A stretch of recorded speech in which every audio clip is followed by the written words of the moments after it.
Hello and welcome to Escape Alive. This is a podcast where I basically talk to expats, I talk to digital nomads, which is something I'm going to be doing today, and travelers in general to sort of feed my obsession with traveling and hopefully retiring somewhere where it's nice and warm and friendly with cold beer. Today, I have Andrew Williams on from Remote Tribe. How you doing, Andrew? I'm good, mate. Thanks for inviting me. Great. Oh no, listen, it's a pleasure it's a pleasure to have you on. So, Andrew, why don't you talk a little about Remote Tribe? Who I ended up contacting you because of your website. I found it really interesting. So, I'd like to get to know a little bit about what the kind of things you're doing, and hopefully send some people your way. Yeah, cheers. So I've started the website about 2 years ago. I've been a digital nomad for around 6 years now, way before it entered mainstream 2 years ago or a year ago. And we literally write about how to build the location independent lifestyle. Anything from or everything from co-working to co-living, places to live as a digital nomad. What are the best countries to live in as an expat or as a digital nomad? How to hack your way into travel, how to save up money on international cards, everything from finance to lifestyle and working and building your network abroad. We're trying to cover a lot of topics because we've got a lot of interest in everything. And in the last few months, we've seen a lot of interest in the digital nomad visas, which a lot of people are really interested into those because they offer a lot of tax incentives as well as longer stays wherever they want to travel. So I think the digital nomad visas are a way to go for the future. And yeah, that's what we do. We're present on Instagram, Twitter, LinkedIn, and we've got the website, remotetribe.life. So just come there, join us, join our newsletter, and happy to inform you about travel. Nice. Well, let's take a step back. How did you fall into the digital nomad lifestyle? Where are you from, and what's brought you where you are? Yeah, so I was based in London. I actually come from a mixed family. I'm half Romanian, half British. But I lived in a lot of places because of my parents. So they moved a lot. They were expats, since I was a young kid. So I lived in the Netherlands. I lived in Denmark, and then I studied in London as well for a while. So I've been in London for probably the last, I would say, 12 years now. And went to school there as well. And then I started working for some companies. Most of them were corporations, big companies. And then, I realized that a lot of people were already becoming digital nomads. And I started looking into this lifestyle because I was working in digital marketing. So I knew it's possible to do it with the kind of job I had. And then I managed to save up some money. This is something I recommend to a lot of people, to save up, up to a year savings in a first world country, maybe, so you can fly away wherever you want. And then I started building my own brand and doing some small consultancy jobs on the side related to SEO, analytics, web design. And then I started like that. And then I started getting more and more gigs. And then now I've got a portfolio of clients and the website on the side. So I'm almost independent, I would say. So I hope I will never go back to a corporate job. No, that's great. So basically, it's a mix of the freelance work you're doing for your clients and your passion project, which is Remote Tribe. Correct. That's correct. And hopefully Yeah. we'll go Remote Tribe to a proper global tribe. That's the ambition there. No, which is great. But as we all know, especially in this kind of space, it takes, and we were talking about it before we started, it takes a certain amount of time until you build up enough awareness that people that are interested in your services, let's say, or your expertise, can actually find you and follow you and take advantage of all. Yeah, of no, what unfortunately, you we live. offer. This is really important. Something it's really important. I want to say is that it takes time to build either a personal brand or a commercial brand. So a lot of people are expecting now instant gratification. They want to make the six figures in like 6 months. I don't think it works like that. Maybe you can do that, but it's extremely rare. So just be patient. If you want to become a digital nomad, save up some money, look into it, build some skills on the side, build your network on LinkedIn or wherever, go to meetups, and then once you're ready, fly off. But don't do anything silly until then. Just plan a bit. It really doesn't make sense to put yourself at risk. Yeah, no, and the other thing I've noticed is that people will tend to jump into something without really having done the research or maybe even visited there before. and then Correct. they're surprised when they're not happy. Disappointed And mostly. Yeah. it's just, are you, which is crazy in my, but anyway, so tell me a little bit, what are the upcoming, let's say I being a digital nomad, I want to go somewhere. Where would you recommend? What are the upcoming countries and cities for digital nomads this year and into 2023? Yeah, I think we should. I think we should start from a list that the Nomad list released a few weeks ago. If you have that list, can you put it on screen, please? I don't, And but I think we can share. Can you? oh, I could share my screen. Yeah, Yeah, if you can share your screen, I can probably bring it up. definitely. Yeah. Okay. Let me see. Hold on. Share screen. Okay. Here you go. We should be here. Okay, just hold on, and I'm going to see banners, comments. Right now. Right now. Okay, great. So add to stream. There we go. Great. Is it Good. on screen? Perfect. Yeah, Perfect. oh, there we go. Yeah. Perfect. So this is a very, very interesting list. It's been released at the beginning of mid-May, I would say, according to Levels.io. So a lot of people have shared this one on social media, and I find it really interesting because it's pretty true. So I think it's based on the data that Nomad List has on their platform, because people are looking up locations. Yeah. And it should be pretty accurate. I think they've got hundreds of thousands of subscribers or members, so that's really good. And we're seeing some really interesting things here. For example, I mean, if we look at the declining ones, these are mostly the expensive cities in the world.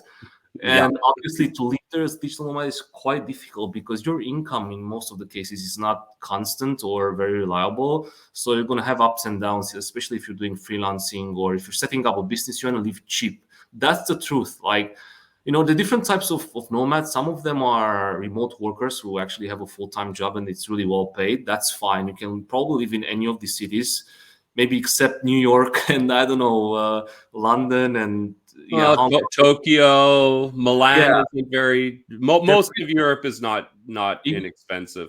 I'm a bit. The one that surprises me on that list is really Cape Town in South Africa, because I heard that South Africa is still very very inexpensive. Yeah, exactly. It's true. I don't know why it's in here. Yeah, there must be other reasons, but it's. I mean, I can understand with a lot of them, and the one that I find most, I'm smiling looking at the list, is Tulum, because it's in an area where I plan to go hopefully later this year, in the basically the Mexican Riviera, and it's quite funny because I was speaking with a friend of mine who lives in Playa del Carmen, which is right next door, and he was saying that Tulum is so overbuilt. I think there it might be as much as, well, it was obviously cost, but they're having major problems keeping up with infrastructure. Plus safety. They had a few shootings that affected tourists as well. I think one tourist was shot last year or this year.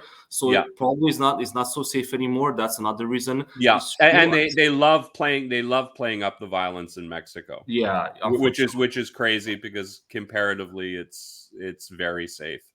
Yeah, overall, I would say, if you're not involved in the gang wars or nearby, you should be really, really okay. Yeah, but I mean that is in many parts of the world.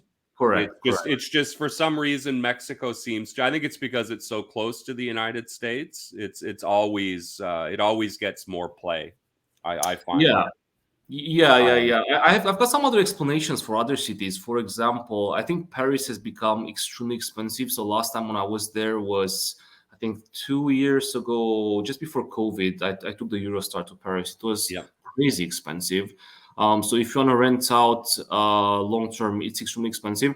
You could live in some co-living places that are opening now in Paris. There is a Cohabs there, like a really nice chain from Brussels that just opened up in Paris. Really cool. They should check it out. It's called cohabs.com. So you just look up for either room shares, hostels, or co-livings. They're pretty decently priced, but still, it's an expensive city.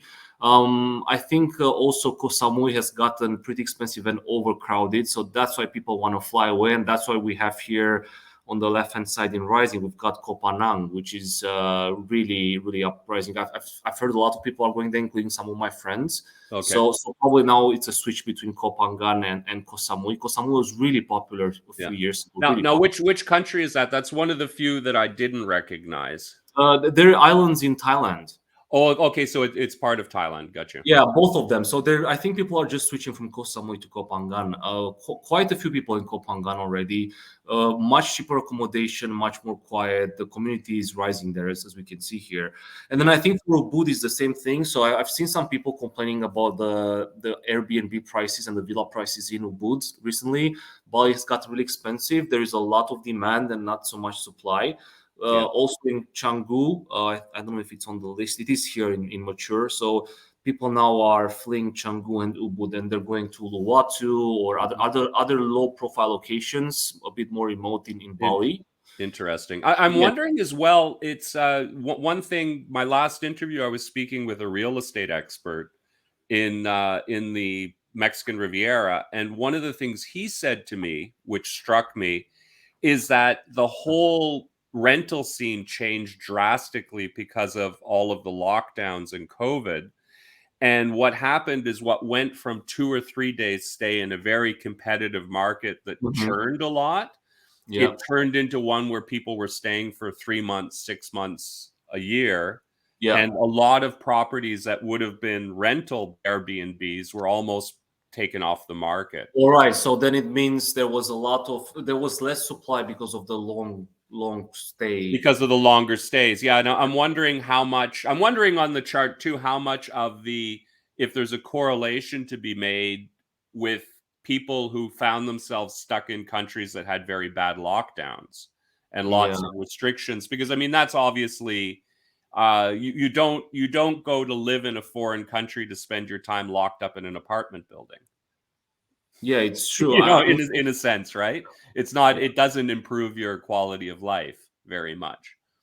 Yeah, that makes sense. Probably could be. Yeah, not sure. Yeah, because it's interesting to see the number as well. I'm looking on the rising list, and I see one of my favorite places, Playa del Carmen, which is coming up. And the thing is, it's about 50 kilometers away from Tulum, which is going down, right? So it's people are migrating from south. I think people, well, I can see it. I think Tulum had its moment, and it probably will again. But at the moment, I think there it might be infrastructure as much as anything else, because I don't know if you can guarantee really good power or an internet connection. But what's your take? I really want to know your take on the fact that all these countries and cities will develop so much soon. Like, where should we go when everything is well developed? Like, well, I think. Yeah, well, who knows? Listen, I think the thing for me anyway, when I look for a place, and one of the reasons why I like Mexico so much is the fact that it's not an island, so you don't get all the disadvantages that you have on an island, right? Which is usually a very insular population, so it's sometimes hard to break in with the local population. Yeah. But also just cost, because an island needs to import almost everything. Yeah. So, and people don't realize that, and mattering on what the regime is and how much they expect, like the government expects to take in from taxes, the prices can get quite out of whack. And I can remember that even 20, 30 years ago, going to Jamaica as a Canadian, and Jamaica was all based on the US dollar. Like everyone wanted dollars. US dollars. And the Canadian was worth maybe 75 cents to the dollar at that point. So it was extremely expensive. We'd go out to have dinner in Jamaica, and it was well more than you'd pay at home in Canada. That's insane. You just wonder yourself, how do the people, the locals live there? It's almost impossible. Well, they have a different economy, and I think that they probably are paying in whatever the local currency is. But it all, like it's not as extreme as a place like Cuba, where they've got tourist money and local money. But I think that that's the case too, and they just don't go out.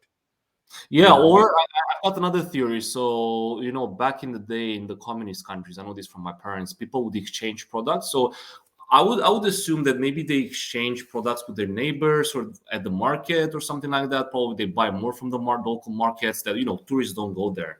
So I think they do have that economy where they do this exchange, this barter system. Yeah. Could be. Otherwise, I can't really explain it. It was the same in Costa Rica for me. Like I saw no locals in the expat restaurants, which were the most decent to eat in. There was no one there locally. So Yeah, yeah. well, I mean, the other thing I'd say too, and I my last trip to Mexico, I was in Puerto Morelos, which is a small little community that's sort of between Cancun and Playa del Carmen.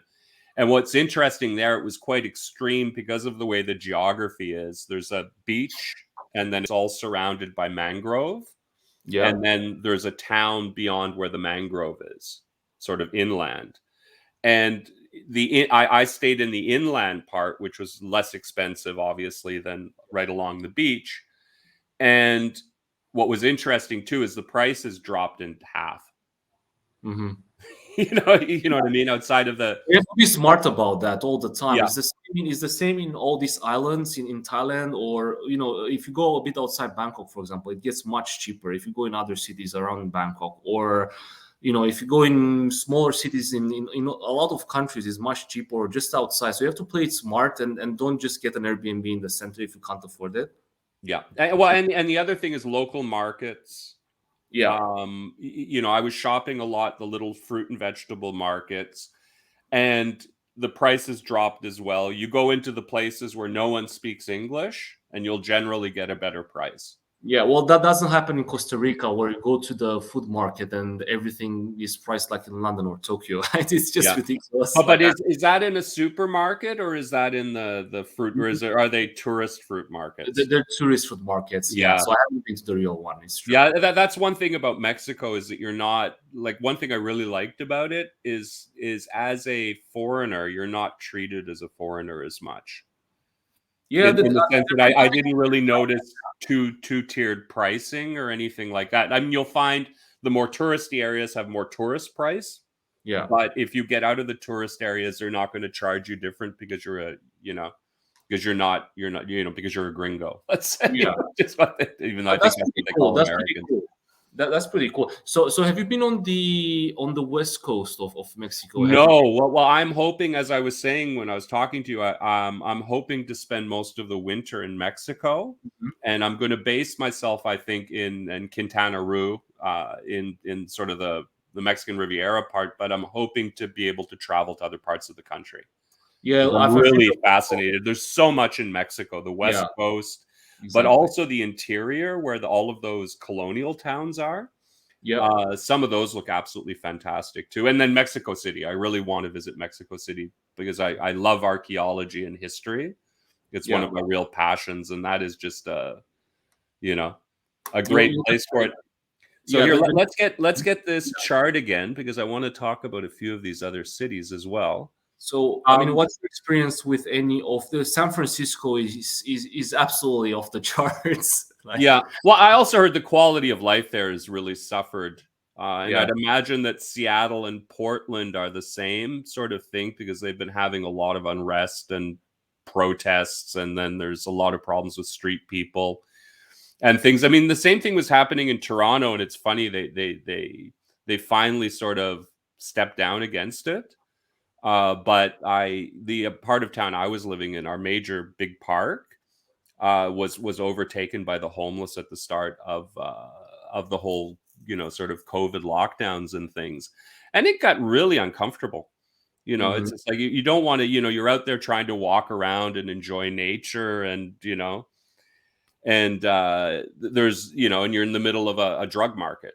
Yeah, I haven't been there in a while. I have to be honest. Like, it's not really attracting for me, and it's also very far. Like, it's on the other side. But I think there are other better places in the U.S. to live. No, definitely. I'm the one that surprises me if I look on the rising list is Austin, because I heard Austin is sort of like the Tulum of Texas. Yeah, I could say it. It got really popular really quickly. A lot of startups coming from Austin, Texas. By the way, I've seen a lot of really cool companies coming out. Yeah. Well, what happened is a lot of the Californian companies moved to Texas. Correct.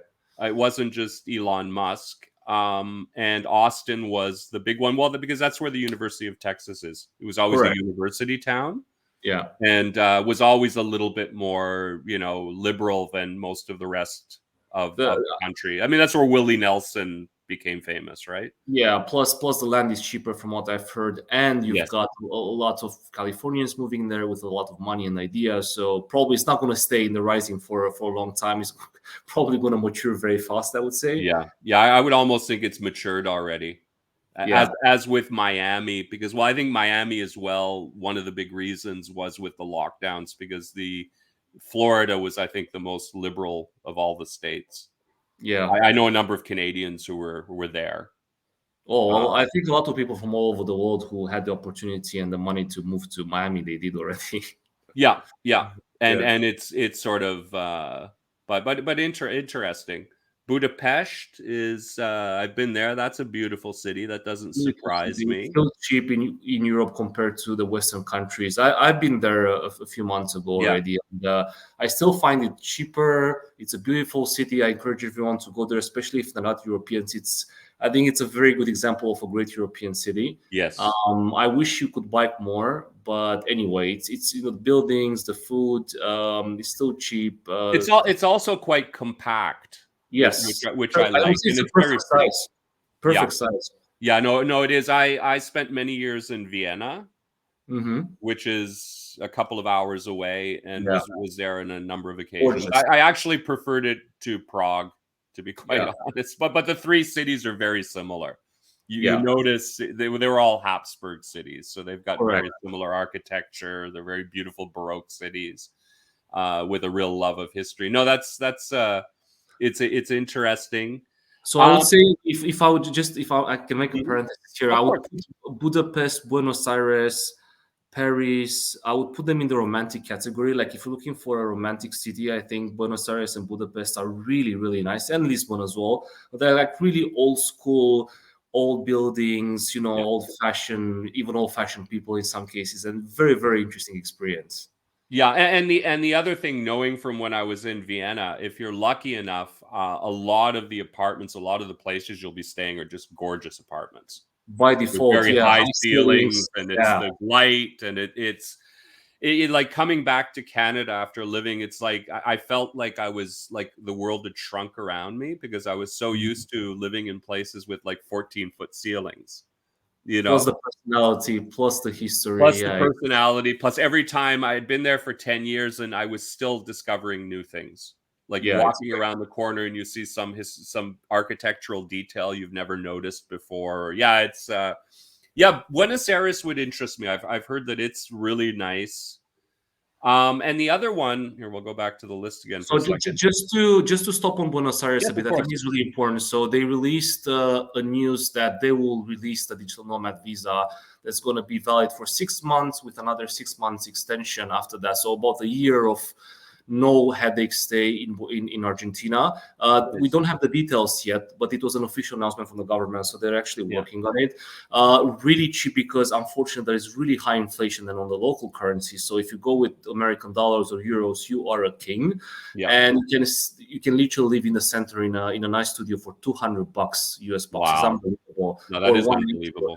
Yeah, and literally, I mean, the city, it is absolutely gorgeous. Mhm. Pretty safe. I wouldn't say it's the safest, but it's pretty safe, and it has a lot to offer. It's unbelievable. I mean, the country is going through a terrible period, though. The Buenos Aires looks like an amazing capital, still grandiose, but I don't know what's going on. It's a very very weird economy. It crashes every 5 years or something. I don't know. Yeah, It's well, just, I think the problem is it's for me it's a combination of debt. It's usually the government is very highly indebted to foreign debtors. yeah, They're always putting pressure on, and the problem as well is that a lot of countries have been almost deindustrialized, yeah, so they don't have the option of just exporting their way out of problems. You know, yeah. which they would do. They would have devalued the currency. Their exports would have become more competitive, and they could make the money back that way. But if you don't have the exports, you're really in a pickle, right? Yeah, not exactly sure. I haven't looked into that, Yeah, but if you're saying the exports are low, that would make sense. And a lot of there's been a lot of corruption as well at the high yeah, level capital, and they didn't manage to keep it under control. So that kind of collapsed everything. Yeah.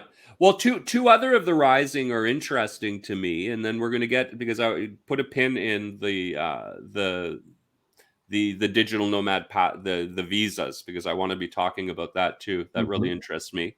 But Medellin, so in Colombia, Colombia. I've heard very good things about Colombia.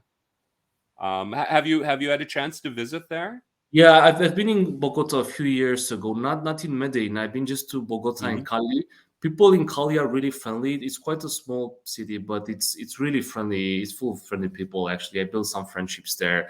Nice bars, nice clubs. If you want to go out, it's still cheap. Cali is still cheap. I haven't been to Medellin yet. I mean, I've heard a lot of good things as well. I don't know. It's just not on my map. It doesn't feel Okay. like I've seen some videos and then photos, and I talked to some people. It's not my style yet, so I think I'm just gonna put it in the back burner for now. But by all means, just go there and check it out. Yeah, no. It just interests me because I know that Colombia had a big turnaround in the last 5 Especially 6 years. Medellin, yeah, especially Medellin city, Yeah, yeah. which was the center of the drug trade, and I've heard it's just flipped. I heard that Medellin is a really pretty city, like geographically, where it's located. It's between mountains, and True. But that one was interesting, and the other one is Tbilisi, which is in Georgia. That's also fascinating because I know there's a YouTuber I follow who lives there, and I've been fascinated, but that seems to be a complete other world. What would you recommend? Going to a sort of a former Soviet republic, which I think it is, Yeah. or sort of Eastern Bloc. What's your experience? I know you said when we were talking before you're part Romanian. Yeah.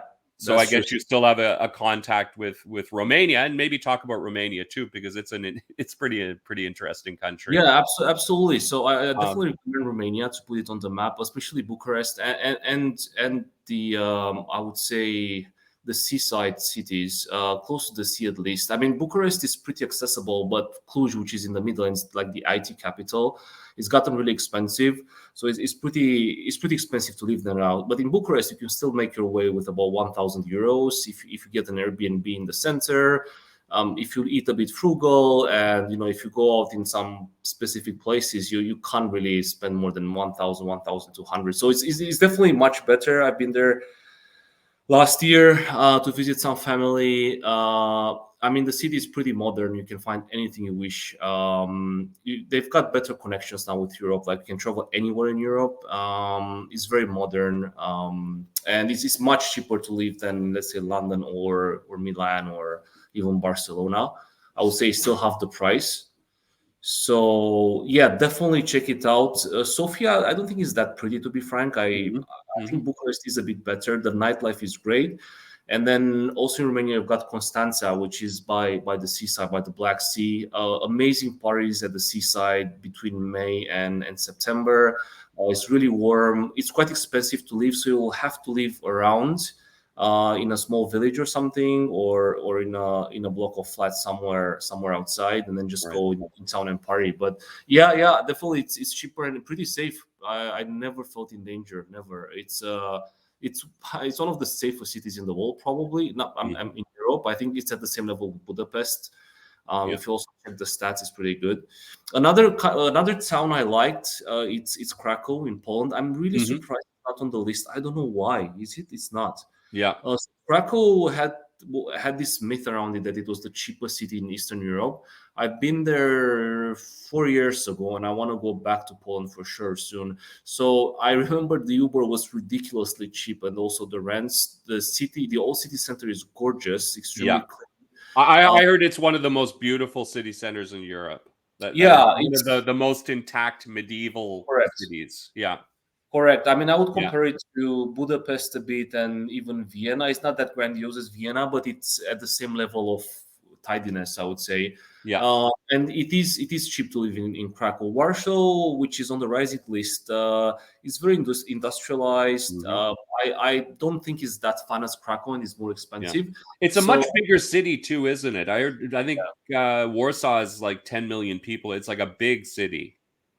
Yeah, it is. Yeah. It is definitely. Yeah, I Yeah, mean and they. I think that also plays a role. Is like I find myself, if you get into the really big cities, they're going to be more expensive because everyone is more competitive there. That's where all the top people in country also go, right? Yeah, that's You one know, point. The other one is that it's just a new city. They have a lot of new blocks, and also it doesn't have so much personality, and yeah, it's more expensive. And in Krakow, also, like if you're looking to do some business, you will find some really interesting outsourcing IT companies, interesting.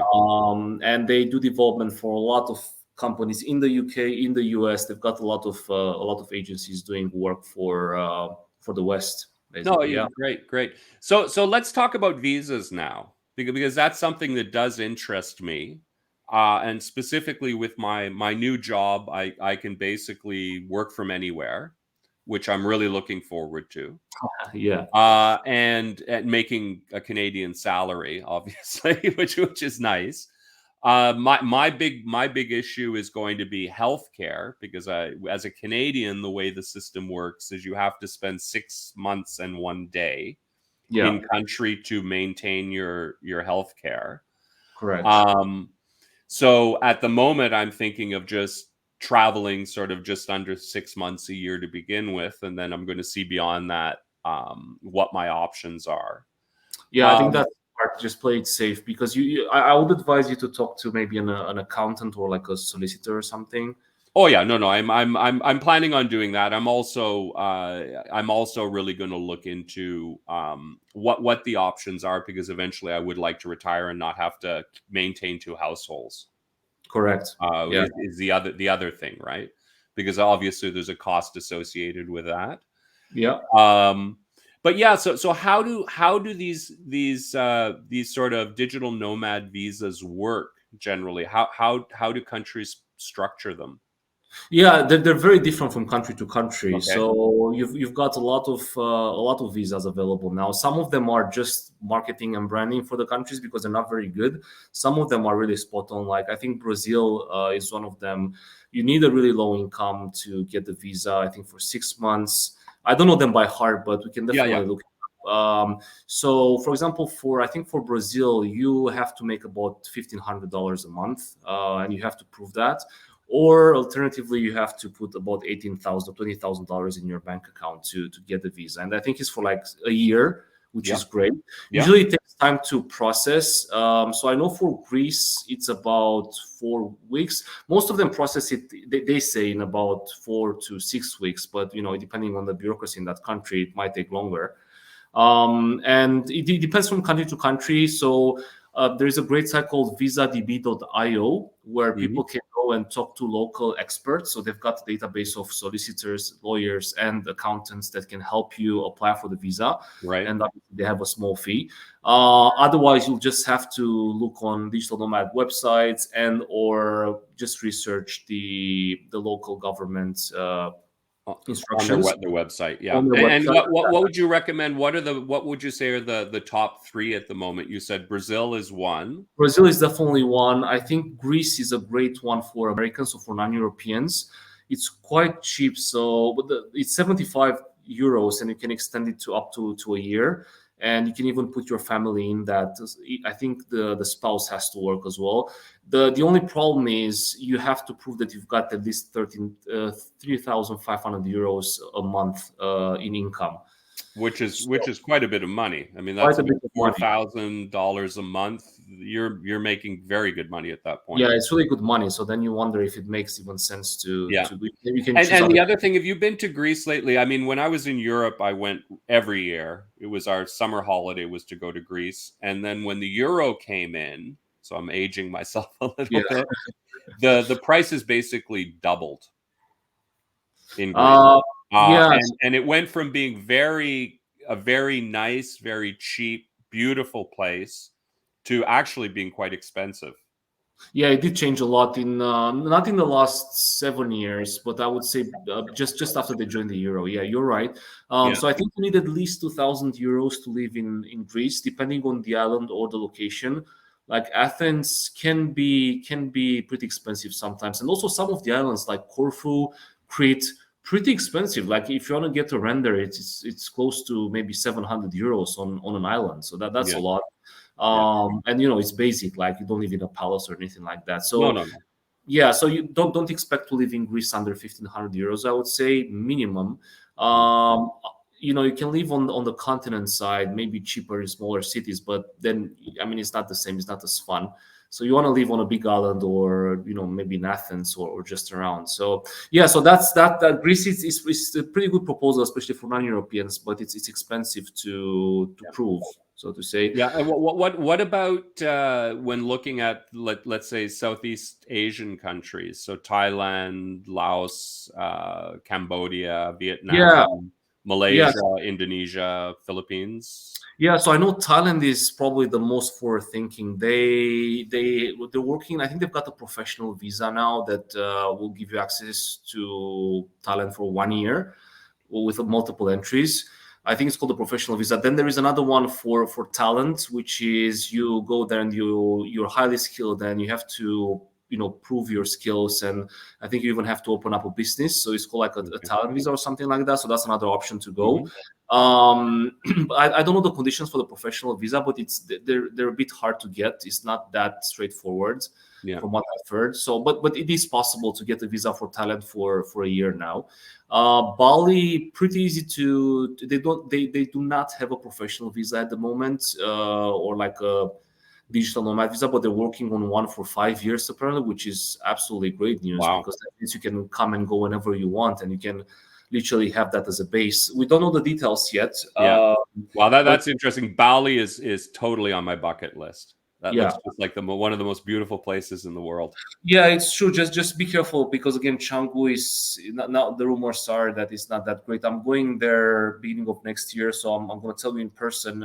Probably I'm not going to book anything in Canggu. I'm just going to visit. I'm not going to live there. From what I've heard, I've got some friends and they're moving out as well. So Canggu going down, and I think Uluwatu and Ubud going up this time.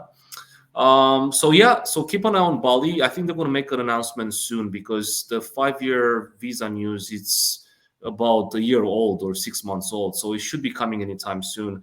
Costa Rica has a very interesting one. It's called Rentista, and you can stay there for 2 years.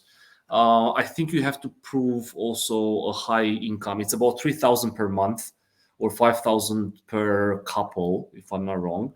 Right. The internet is pretty good, so I think and the country is beautiful, not to mention. However, people have to keep in mind, as we're talking initially just before we went live, it's pretty expensive. Yeah. So Yeah. I mean, you can get the visa, but then you really have to see where you want to live, because the supermarkets are very expensive. The accommodation is expensive. You probably might want to buy property if you really want to move there, and then rent it when you're not there. It can be expensive. Like even the hostels are very expensive. Like Selena co-living is very expensive. So, have a think before applying, because it's an expensive country. Yeah, it's hard to believe, but it is. Well, what about some of the other Central American countries? Because I've heard Uh, that some of them are changing quite rapidly in terms yeah. of modernizing and opening up, and So look, Panama is fantastic. I've been there. I've been there. I think about 3 years ago for a few months. It is a great city to live in. I would say pretty safe. They've got some dodgy neighborhoods, but overall, it's green. It's modern. It's low tax. They've got a visa as well. I think it lasts between 1 year up to 2 years or something like that. And I think they had the lower threshold to enter for the income to prove. It was somewhere around 36,000 per year or 40,000 per year, which is pretty decent dollars. Which is pretty decent. I think like any kind of decent job, online job, makes at least 40K now. And then you can live in Panama for up to 2 years. Like a lot of people are saying so many nice things about Panama. I know a lot of people move there. A lot of tax incentives, a lot of it's a really interesting mix of Latino and US in terms of culture. You can find anything from American food to Central and South American food. It's a great melting pot and very business focused. So you'll find really nice apartments, a city to live in. They literally have access to the Caribbean, I think. So that's great. Yeah, no, it's I myself, I think that Central America is really going to be on the rise in the next few years overall, Yeah, because I yeah, heard Guatemala's changing very rapidly, Honduras as well, Nicaragua. They all seem to be going in the right direction. yeah, Um, yeah. That's what I've and heard as well, but it takes time. So yes, of course, yeah, it takes a yeah. lot of time. I But mean, you I also made a really good point, and it's something that made my decision why I'm going to be going to Mexico this coming winter, is that infrastructure. Because one thing that I found I really liked in the Mexican Riviera area is that you get that U.S. retail. correct. So there is a Walmart there. You know, there's a Home Depot. There's like large, proper first world shopping. Correct, and you've got Uh, access to Mexico and to you a have lot. access to it, and it's cheap. Yeah. Like the Walmart in Mexico was just absolutely fantastic. So I haven't You seen know, I haven't seen any Walmarts in Nicaragua and Costa Rica, for example. It's very funny. They have their own chains. I don't know why. It's very weird because it's very Americanized. Very weird. But Mexico it seems like the sweet spot, as you're saying, from a lot of yeah. perspectives. Well, Mexico, it's part of North America, and you really do notice it. Yeah, It's part of a really, it's more integrated for because sure. we have been in that traded zone for a while. But Mexico also has a number of their own chains, like large supermarkets where the middle class Mexicans and tourists go, and stuff. But what's interesting there is that the small little mom and pop shops tend to have cheaper prices. Yeah, yeah, You know, absolutely. that than the bigger stores. So they're obviously people are paying, but there are lots of Mexicans who go as well. It's great because It's you've got like a a lot of moderate. It's a moderate economy country. I don't know what the word would be, because there are a lot of people who have money in Mexico, yeah. not only It's foreigners, a huge country, and it's huge. a huge country. Yeah, Yeah. And what which I is like about Mexico, it seems like it's a really liberal country, and the economy is pretty liberal. I mean, you can see people are very entrepreneurial in Mexico. That's what I noticed immediately. A lot of small shops, like people selling street food at every corner, is pretty amazing. That dynamic you can't find yeah. it in Europe anymore. Everything is so settled in Europe. It's It's pretty one cool. thing that I love about it. It's Yeah, that they are very entrepreneurial, but I also think that although I've heard it's very bureaucratic, like the government's extremely bureaucratic, at the same time, weirdly enough, there's not all of this regulation around starting businesses or inspect, like there's less of that. And I'm sure there, if you went and had some money, and well, you'd need to be a resident because otherwise you can't open up a business, or you have to do it with a partner, which has its risks. You could open up a business very quickly there. yeah. You would I'm have pretty. to pay all you'd have to pay all the fees that they'd want. You'd probably want to find a Mexican to do it for you, right? But then they'll just leave you alone to make money, Yeah, so I'm just you know. reading now. I think there's like a temporary resident visa where you can stay up to 3 years, and it's not hard to get. Yeah. So yeah, I think you need. Yeah, you do have to prove about 50,000 Canadian dollars to prove your Mhm. economic solvency. So it's not cheap again. Well, well, the thing is, it used to be much cheaper, and they basically just effectively doubled it. Upped it up, so they're a bit more But I safe. think I think that was to do with the sheer number of Canadians and Yeah, Americans who went there in the last year. very likely. Yeah, I think it was a means to really, and the other thing I will say is that Mexico comparatively is trying to be much more like the hotels in Mexico are all 7 star. yeah, they're It's really good. not, you go to a place like Playa del Carmen and you can have a very, very high end experience. And then you've got Asia, which is absolutely next level. It's 8 stars, in my Yeah. opinion. Yeah. Well, I mean, at some point it becomes star inflation, right? Yeah, yeah, exactly. Yeah, you know, but yeah. an area like Cancun, let's say, is very, very, it's geared quite high end. It's not It, budget travelers. it's It's not it's like not. It's not. Dominican Again, or like Cuba or yeah, something. yeah. I mean, if you want to live in a hotel as a digital nomad, just think twice because that's not the way to do it. It can get really expensive if you Yeah. want to stay for a month or something. So just get like an Airbnb, share a house with some friends, stay Yeah. just outside. Well, the other thing I heard, this was a good tip I heard from a slow traveler who I follow, was that when he goes somewhere, and he generally tries to stay in a place 3 months, 4 months, whatever, is that he would rent an Airbnb for a first week or two. And then if he liked the place, talk to the owner to see about a longer term rental, or would be looking for a longer term rental during the first week or two, because the prices go down the longer you're willing to commit. Correct. So he was just testing the waters, and then he was submitting a lower offer, probably directly to the owner. Yeah. Okay. I mean, that's one thing, but it's also, it's interesting enough. He said you'd go around, and like anywhere else, you find an area you like, and you start looking for rent signs. Correct. And you start talking to people, because there's generally stuff that isn't, like, people who aren't on Airbnb for whatever.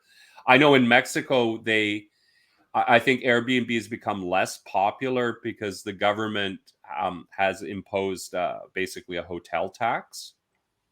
So the Airbnb owners pay the same percentage tax as a hotel does. I think it's 20% or something like that. And that was, the government negotiated that with Airbnb, so it comes off the top. Yeah. So I imagine that there's a number of owners who would love to pocket that 20%, or whatever it is, right? Yeah. I mean, there are other ways. There are other ways to book. Facebook Market is pretty popular in some countries, so there's some flats there if you want an alternative to Airbnb. Yeah, and the other thing is Facebook, like expat groups. Yeah, exactly. Yeah, I've heard, especially like in places like the Philippines, I think that is one of the. Yeah, also Bali has some nice groups for room sharing and villa renting. There's some amazing villas in Bali on these expat groups. Just look out for the scams. I don't know. Some of them look too good to be true for the money they ask for. And that's usually a clear sign, right? Red flag. All right. So tell me, what are the good places? Let's say I decide I wasn't going to Mexico, and I'm sitting here. I want to spend the winter out of Canada, out of our cold and our snow and sleet and hail and rain and whatever. Where would you recommend that I go? And let's do maybe Latin America, so Central South America as one. Where would you recommend? So Central South America, I would say Panama and Brazil.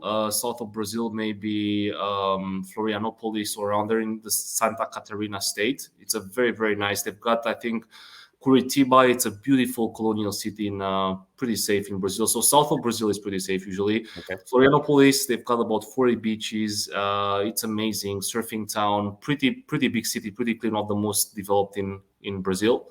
Pretty safe as well, probably one of the safest. Panama, as I just mentioned, very modern. You can reach Nicaragua and Costa Rica pretty fast. Yep. Then you can go south as well to Colombia. And Panama City is a big air hub too, isn't it? Correct. Yeah, it's one of the bigger ones for especially discount flights to pretty well anywhere in that whole region, right?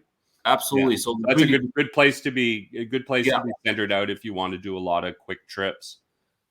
Absolutely. And another thing, another interesting city is interesting country, I would say, and city, Asuncion in Paraguay. So a lot of people are also registering there because of the tax incentives. So they offer like really low tax if you move your residency there. Yeah. And by the way, Paraguay is literally a few hours away by plane from Sao Paulo, I think, and a few hours away by Buenos Aires. I think it's just 2 hours away, so it's literally in the middle of South America, which is absolutely fantastic. It has a very interesting history because I think that Brazil and Argentina fought a war. Over Paraguay. And that's why they're independent, because they didn't want to be part of either. So Paraguay, I've heard they've got it's a very different culture. Than everything around them. So it's one of the countries I haven't visited in Central and South America. I really want to go there soon. I've heard it's really low key. People are very calm. It's pretty civilized, pretty quiet. They're not very loud. It's very, very quiet. A lot of good tax incentives. People speak English and Spanish as well. You don't actually have to be there if you get your residence. You have to come back every 3 years, which is fantastic. Wow. Yeah, and then you've got access to Buenos Aires and to Sao Paulo in Brazil, and that's great. So Yeah. check that out. Check Paraguay out. Interesting. All right, so let's shift over Southeast Asia. Yeah, difficult choice. So in terms of living, I think Thailand is probably the most developed and friendly for nomads and expats. Mhm. Great condos in Bangkok, fantastic with swimming pool at the top, gardens on the top floor, gyms, co-working spaces, super modern. Anything you wish in terms of food. Some things can be really expensive. Like if you want to buy a car, I think they've got higher tax on electronics and cars. Right. So the trade deals are not great for some products, but in terms of food and service is great. For anything from massage to dentist, like it's still very cheap for the quality they have. It's not like European type quality, but it's pretty close. Like the buildings are great and the service is better than Europe, I would say. I think the materials and the stuff you get there is more like Chinese made in China, so it's not that reliable. Like things you get in Europe, for example, from tools to I Yeah. don't know any other things. But overall, I think Thailand is a good choice. So either you can have a base in Bangkok, and then you can fly in the islands. They've got low cost. They've got AirAsia. Another interesting place is Malaysia, Kuala Lumpur. This is not a new thing, but a very good value for money. I've been to Kuala Lumpur a few times. It's much cleaner than Thailand. It's a bit more organized. They've got great co-working spaces. They've got great flats. I think you can even buy as an expat. I think you can directly buy it. There are not so many things to do. It's a bit more quiet, but it's a great hub. So KL and then Bangkok are great hubs in Asia. Then to visit, I would go to Vietnam, but it's very hard to live there for more than 30 days because of the visa. It's a communist country, don't forget. So you're not welcome as a capitalist foreigner, probably. Though people are very nice. It's just politics. So I would go to Vietnam just to visit and obviously work from there if possible. But in 30 days, you can Yeah. barely settle in. What, So what, it's what about Cambodia? I've heard some very good things about it, but it's obviously communist as well. So you've got, Yeah, it's opening up more and more, but there's not a big community there. Like hmm, people just pass by, visit, work a bit from there, and then they leave probably for Thailand or Laos or one of those countries. yeah. And it's pretty low key. I don't think it's even on the list here. I'm not sure it was on the list. No, I don't think there was any. Yeah, so it's not the thing yet. It's good to visit. You asked me about where I would live, so these are the countries. Obviously, Indonesia. And it's not only Bali. You've got also Raja Ampat, which is a beautiful area in Indonesia, and around the islands. I think Java is called, yeah, in Indonesia. There's so many other beautiful places. Yeah, and then Malaysia has what, Borneo as well. Yeah, I think exactly. which is supposedly absolutely gorgeous as well, and Yeah, a so very big island. yeah. So from Kuala Lumpur, if you have a base there, you can visit either Bangkok or Kuala Yeah. Lumpur are great bases to visit Southeast Asia. Just No, try it. no, excellent. All right, let's move over. I guess and do Europe, maybe top from Eastern Europe and Central Europe, and top from Western Europe. Yeah, so I would say in Eastern Europe, we start with Romania, probably. So again, Bucharest or Constanța by the Black Sea. I would go Budapest after that. I think Croatia is coming hot. They have access to the sea, beautiful locations. Hmm. Things like Zagreb or I think I'm missing the city, but some cities by the coast are still pretty cheap. Remember, they just joined the EU, so the price they don't have the euro, and still they don't have inflation in the prices, so like pretty decently priced. Montenegro, pretty nice, pretty nice. They're neighboring, I think, and Yeah. it's a beautiful country. Not exactly sure. I haven't been in a while, but not exactly sure what's happening with the infrastructure and how long we can stay because it's not part of the EU. But it is becoming pretty hot. And I've heard, by the way, Georgia, which is far more east, it's getting expensive. So just go there as soon as you can. And then I think in Western Europe, probably the only two worth mentioning in terms of quality of life and price are Spain and Portugal, because the rest is either too dull or cold or expensive. So Spain, you've got plenty of choices. Like if you go on the, you know, on the Riviera in south, you've got a lot of types of accommodation, from hostels, hotels, and amazing Airbnbs. Great culture, great food, friendly people, sunny, sunny, sunny. You can even take. There's a great place in south of Spain called Tarifa if you want to surf. Yeah. It's fantastic, and the prices are still very cheap. Remember, in some places in south of Spain, you can still eat and drink. So you can order something. They still have the tapas. Basically, you can order something to eat, and then you're going to have a glass of wine included, which is basically a 2 for 1. It's great. And also, if you go to the local markets in Spain, it's pretty cheap. So you can easily live in Spain. I think in outside the big cities with 1,500 euros, have a really good life. Yeah. And then Lisbon and Lagos and Porto, 3 nice cities in In Portugal. Portugal. Mhm. Probably one of the, if not the cheapest country in Western Europe. I think it is. It can be the cheapest because the income is quite low. It's about 800 euros, the average income, or 1,000. So if you earn a bit about average, then you should be fine with 1,500. I think great surfing spots, great food. They eat a lot of seafood. Very safe, I would say. A lot of coastline. You can find a place on the beach for sure for a decent price. Excellent. So one area that I didn't see at all that's intrigued me as well is, well, there was Cape Town, but what about Africa? I haven't traveled so much in Africa. I've been in Senegal, in Morocco, Algeria, Egypt. Honestly, the only country I would consider, from what I've seen and from what I've heard, is Morocco. It's really nice. It's really nice. It's pretty developed. I was surprised. So they have a fast train. They've got the TGV in Mhm. Morocco. So it's crossing now half of country, and then they're going to Wow. extend it to go south. So that's the French train, 320 kilometers per hour. Amazing. So they will have that soon finished. Super friendly people, very cheap still, access to the coastline. You can actually get a ferry from Morocco to Europe, to Tarifa or other places. Tangier, fantastic city. Marrakesh, fantastic city. Also for surf lovers, the coast is one of the best in the world. By the way, other places in Europe before going to Mhm. Africa are Canary Islands. I've Yep. seen it on the list there. You've got a few islands like I think Tenerife, Gran Canaria, Fuerteventura. Pretty cheap because they don't have VAT on products. Great Interesting. cigars as well. Great Yeah. cigars. Yeah. And great prices for accommodation. So I think you can easily live with 1,500. Great digital nomad community. A lot of European nomads there because it's very close. A lot of flights from UK and Spain. So Yeah, check. I've been to the Canaries. It's very nice. Yeah, you've Very got very also both. tropical. Yeah, Yeah. tropical and European Yeah. style culture.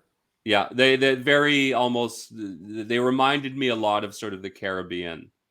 Yeah, It's the yeah, same kind of very right, European colonial architecture, the palm trees. exactly. Yeah. There is a big digital nomad community also in Madeira. On the island, they've built some accommodation, especially for remote workers. Internet is great. It's a beautiful island. It's just that I've heard a lot of people are moving back from there because it's really remote. It's like literally too remote. Yeah. So they move to Portugal or Spain. They Yeah. really can't live more than a few months. It's just a bit too small, and you need a car. So and then Africa, yeah, unfortunately, I can't give you too much feedback. I've been in Cape Town a long time ago as just as a tourist before I was a digital nomad. So it hasn't been on my map. I was afraid to go there because of the prices. So I'm Yeah. not sure. I'm a big fan of Asia and Central and Yeah. South America for now. But I don't know. What do you know about Africa? I mean, do you have any kind of feedback from your No, friends? well, the only I had, which was interesting, is I've got two channels where I do interviews, and the other one is a music channel. And I was speaking with someone there who's based out of Cape Town. I'm pretty sure he's South Africa and moved to North America and has moved back. And he said he moved back because of the cost of living. Yeah, Because I imagine, again, if you're getting paid in a hard currency and you're somewhere where the currency is very weak, you generally have a big, buying power. Yeah, you've got a real leverage, you've got a hedge right. in terms of cost of living, right? And I know that I heard that Cape Town is absolutely beautiful. It's a very very pretty It is, town, yeah. It's very modern as well. and Yeah, very and modern, and it, you know, I've got and a sort lot of, of friends from South Africa, and they're actually telling me that also the crime is a myth. I mean, it's oh, kind of bad PR. There is crime, but I it's lost not as Andrew bad for a as. minute. Hopefully you'll be coming back. Oh, there we go. I think I lost you for a minute. You said No you have a worries. lot of friends from South From Africa, and then South you Africa, cut off. yeah. Yeah, and they were saying that actually the crime you hear on TV is really bad PR because it's not that high. So it's not actually a problem. And I really trust them. They're really, really cool people. Yeah. I think people, and I also might go very soon there because I want to see it with my own eyes. It's beautiful and it should be safe from Yeah. what I hear. Well, and the other thing is it's got fantastic wine, Oh, fantastic safari, which is another thing, right? fantastic meat if you're a meat lover. You can Yeah. sail as well, surf.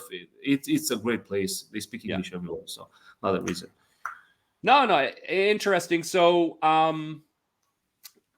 I guess the next question I'd want to ask you, which is something that's going to come up, especially for a digital nomad, is insurance around health insurance and all this kind of thing. What Yeah. what what what what would you recommend to someone in terms of So that? yeah, I would recommend to get the more expensive ones. I won't give any. I want to. I don't. I'm probably Oh, no, I'm no. biased. We're just talking in general terms. I mean, if I was to be looking, what should I be looking for, and what kind of prices should I expect to pay for Mhm. something that's actually worth it? Because obviously, spending $50 for worthless insurance, you're just throwing the money away, Right, right. right? So I would say a reliable and good one that doesn't give you any headaches is around 100, between 120 and 150, up to maybe 180 to 100. So between 100 and $200. I have the one from Allianz, which is really good. I don't remember the exact name, but a lot of big insurance company, I think AXA even, they actually offer digital nomad visas, digital nomad insurances, but they're not called like that because they actually don't know this segment yet. But yeah, I mean, just go with one of the big providers so you don't have any headaches. I feel like some of the smaller companies have issues in refunding the money, so don't play with that. Play it safe, you Yeah, know, yeah. especially And some. so that's what, 150 US a month, a year, a Yeah, a quarter, month, a month, a a month. month. Yeah, yeah. So So it's one of the bigger. It's going to be one of your bigger expenses then. yes, yeah, exactly. That's quite big, but it's play it safe again. Just And don't mess you with that. should plan for it. No, good. No, that's really good advice, because I think So that's something people don't consider. yeah, And all you need is to get into an accident.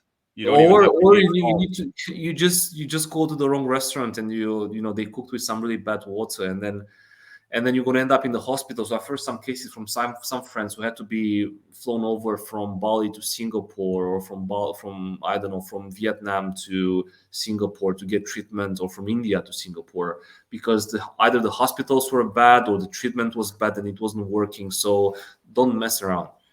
Yeah, yeah. Especially with your health, right? Yeah, yeah. I mean, in Southeast Asia, it's quite easy because you're not used to the food or it's contaminated.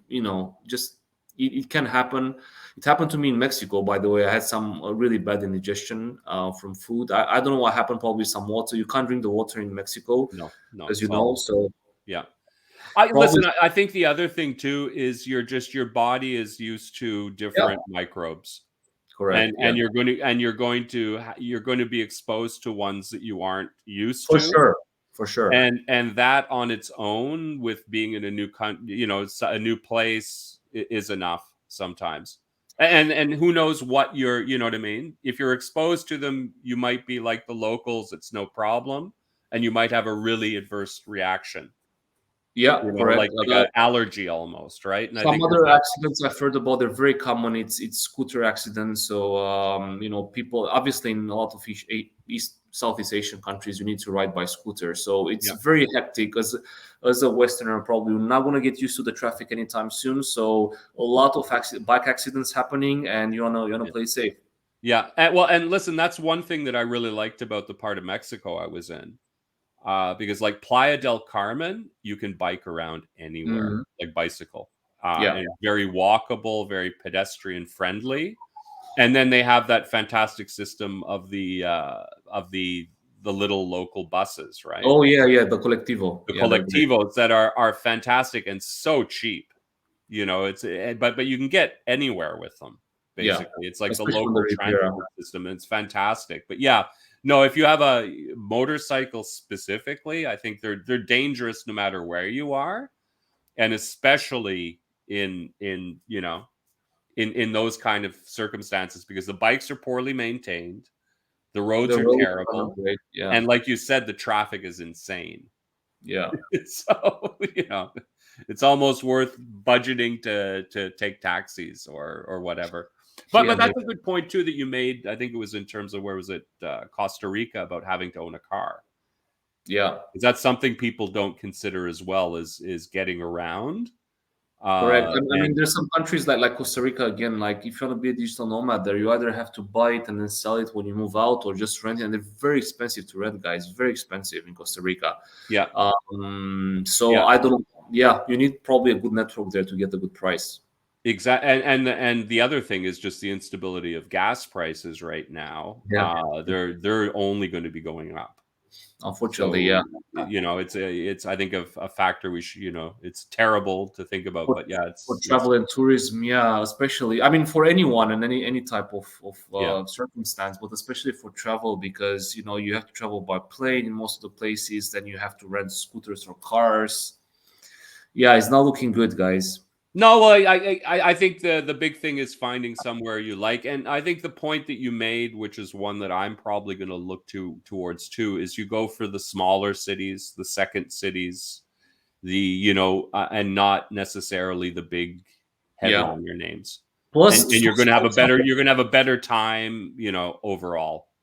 yeah, and then they're rising up. So I Yeah. think remote working is going to enable a lot of local economies in the villages and smaller towns in other countries, and you know, yeah. Plus, I think slow travel is a thing. So people will, like we saw on the Airbnb stats, a lot of people were renting during COVID 2 months, 3 months of accommodation instead of 2 weeks. Yeah. So I think slow traveling may come to confront these increasing prices in fuel and travel. So we're going to travel less, slower, and more, deep in the cultures. Yeah, And well, you can, I wonder as well, if it's also something that's being shown just in changing demographics, because I'm a bit older, and doing it, and I'm more interested in doing slow travel than quick travel, because I know enough now from experience to know that you need to spend a certain amount of time in a place to actually know anything about it.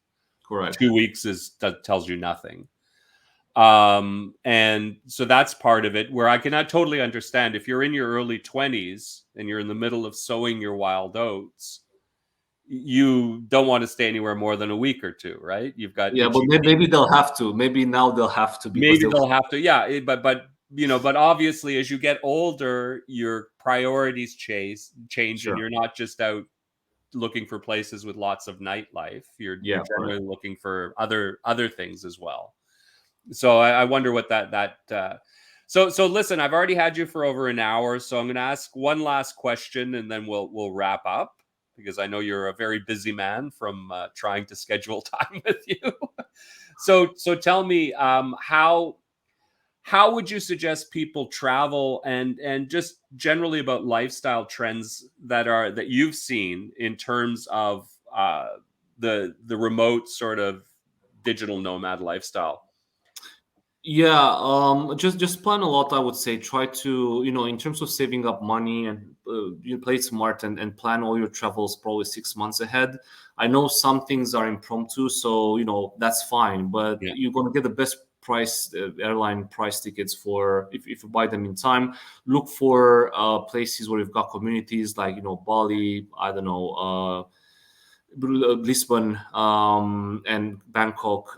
So just look for these hubs and just connect online with people. See where you've got. I would recommend co-living places. They're very trendy now. So Mhm. basically, it's kind of a share housing, but you've got great facilities. You've got your own space. You've got your own studio, and they're a bit more higher price, but the quality of people is pretty good. They're professionals in their 30s, and you can force some really really good friendships there, and business partnerships. I usually try to live in co-livings wherever I go. um, And I think that's it. Like slow travel because it's going to get pretty expensive. So have a few bases like Bangkok, Kuala Lumpur in Thailand, maybe somewhere in Mexico or Panama in Yep. Central and South America, and play it smart and No, work good. hard on your business or freelancing. Of course. No, Someone no, has to no. pay the bills. Uh, So you have to pay the bill. so tell me where are you staying right now? It was a So very right now, yeah, I'm in Greece. I'm in a small loft in Greece. So okay. I'm I was almost wondering if it's a loft or if you're in a boat. It looks no. very contained space. So what part of Greece are you in? So I'm in Crete right now. Oh, nice. Crete is Yeah, a beautiful place. yeah, it One is. of It is. my favorite. What city are you near? I think Kenya is the capital. Yeah, so I'm just outside Kenya. Very nice. Yeah, Not. I'm very jealous of you. I loved Crete. That just was apply for the digital nomad visa, but you have to up your income. I don't know. no. I don't think that'll be an issue. See, the thing for me though, as well as I've experienced Greece. I was to many of the islands. I worked for back in the day for 2 or 3 months in Athens. So I've already experienced that.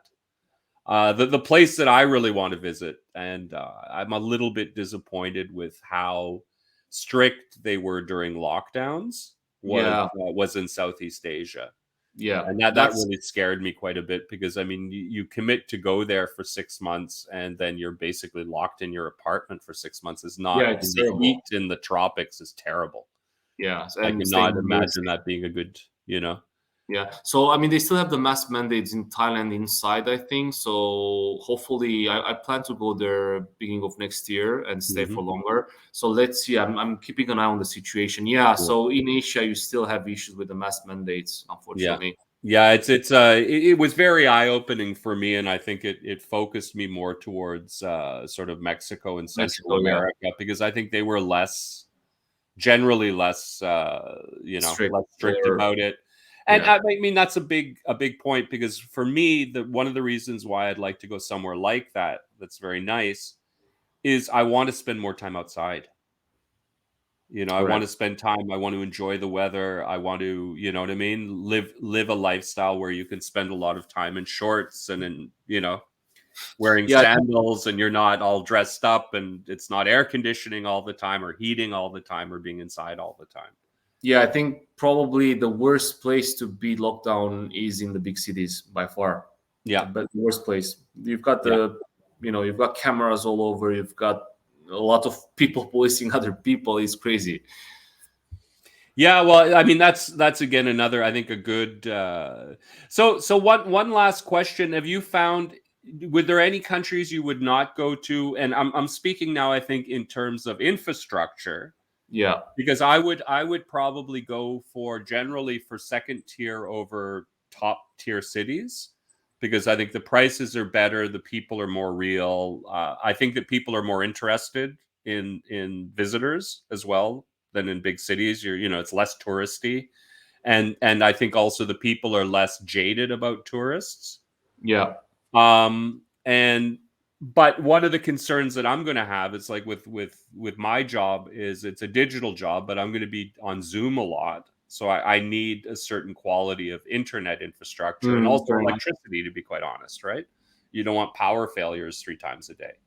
Yeah, So it's is there anything to look out for that, or any resource that might be helpful in terms of finding that? So I guess remote tribe, is that the type of thing you would do as well? yeah. We don't actually write about that, but that's a good point. Where not to go? Maybe we should start writing about that. I think as well, or have both a little bit. And I think it's also more these practical things like insurance as well Yeah, are really important things that people don't consider and are very tough to navigate on your own online because there's so many scams and there's so many different opinions that are, misinformed, uninformed.